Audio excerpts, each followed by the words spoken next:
ژله یلدایی بریم که با هم این قلبای قرمز سبزمون رو درستش کنیم.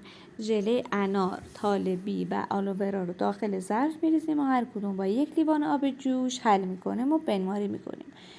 سایز قالبتون رو در نظر داشته باشید که چند لیوان ژله میگیریم. من فقط چون میخوام قالب قلبا رو در بیارم به نصف این ژله ها احتیاج دارم. از ژله قرمز و سبز شروع میکنم، داخل قالب میریزم و یخچال میذارم که نیم بند بشه. 1/4 لیوان شیر همدما به آلوورا اضافه کردم و داخل قالبم ریختم و گذاشتم یخچال که باز نیم بند بشه.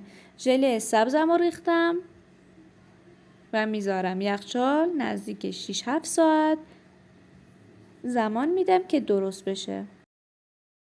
اینم از ژله یلدایی ما. امیدوارم که درست کنید و لذتشو ببرید. قلب بیرنگم رو قرمز کنید.